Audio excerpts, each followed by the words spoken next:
ఉండాలి, ప్రేమతో ఉండాలి. ప్రేమ వీజ్ పగ. ఈరోజు మనలో ఉన్నదేంటి?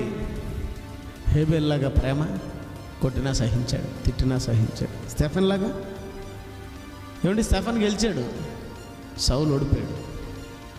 కానీ సౌలు ఓడిపోయినాడని పడిపోలేదు, తిరిగి గెలవడానికి ప్రయత్నం చేశాడు. హంతకుడే, దూషకుడే, పాపుల్లో ప్రధానుడే, కానీ తిరిగి ప్రేమలో ప్రధానుడిగా మారిపోయాడు. యేసుక్రీస్తు వారి తర్వాత అంత గొప్ప పేరు సంపాదించుకున్నవాడు ఎవరో తెలుసా? పౌలు గారు. మనం తప్పు చేసి ఉండొచ్చు, పొరపాట్లు చేసి ఉండొచ్చు, తిరిగి మళ్ళా రెక్టిఫై అయ్యేదానికి అవకాశం ఇచ్చినాడు దేవుడు. ఆ అవకాశమే ఆయుష్, ఆ ఆయుషే అవకాశం. తిరిగి మరలా మనం దూషించకూడదు, ప్రేమించాలి, అందరినీ సమానంగా చూడాలి. దేవుడు అందరినీ సమానంగా చూశాడు.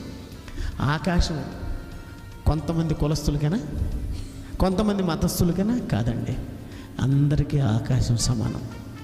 అంతేనా? నింగి సమానం, నేల సమానం, నీరు సమానం, నిప్పు సమానం, గాలి సమానం. మరి మనం కూడా అందరిని ఏం చేయాలి? సమానంగా ప్రేమతో చూడాలి, ప్రేమతో బ్రతికిపోవాలి.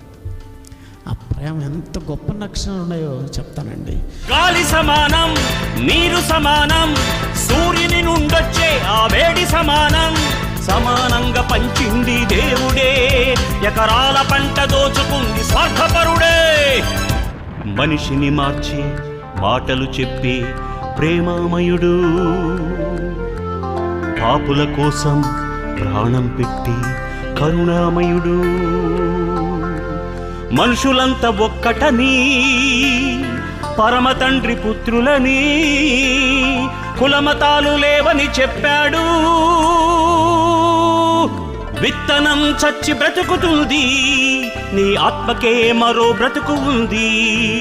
చనిపోతే మరో బ్రతుకు ఉంది, ఆ బ్రతుకెందుకో బైబిల్ చెబుతుంది.